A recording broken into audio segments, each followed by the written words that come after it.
Homemade rajma माझ्या स्टाईलमध्ये. चला पाहूया. रात्रभर राजमा भिजू घालून आता मी कुकरमध्ये त्याला शिजायला टाकते. त्याच्या साधारण 7 ते 8 शिट्ट्या बस झाल्या.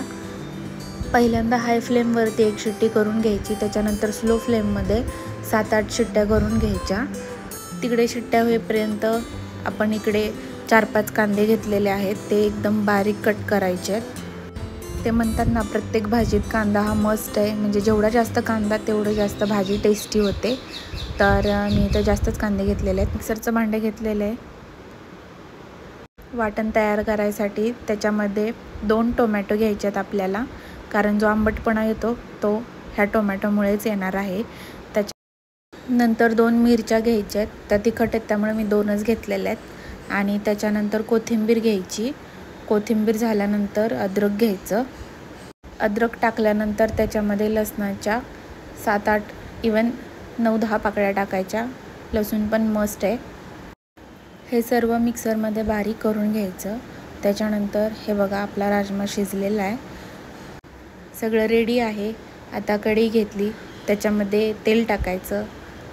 तेलाची क्वांटिटी तुम्ही तुमच्या हिशोबाने घेऊ शकता. त्याच्यामध्ये नंतर जिरं टाकायचं, मोहरी टाकायची आणि ते चांगलं तडतडल्यावरती त्याच्यामध्ये बारीक चिरलेला कांदा टाकायचा आणि मिक्स करायचा. कांदा ब्राऊन झाल्यानंतर आपण जे मिक्सरमध्ये वाटण केलेलं आहे ते टाकायचं आणि ते मिक्स करून घ्यायचं. मिक्स केल्यानंतर त्याच्यामध्ये 1.5 चमचा मीठ टाकलेलं आहे चवीनुसार आणि त्याच्यानंतर हळद टाकलेली आहे. त्याच्यानंतर गरम मसाला, काळं तिखट आणि लाल तिखट हे टाकायचं आहे. आणि जे आपण वाटण केलेलं होतं ते मिक्सरच्या भांड्यामध्ये थोडंसं पाणी टाकायचं, मसाला पूर्ण मिक्स होऊ द्यायचा आणि ते कढईमध्ये टाकायचं आणि मिक्स करून घ्यायचं.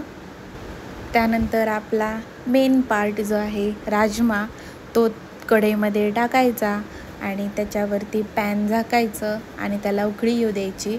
कन्सिस्टन्सी केवढी थिक हवी आहे तुम्हाला तेवढं वेळ तुम्ही ते शिजवू शकता.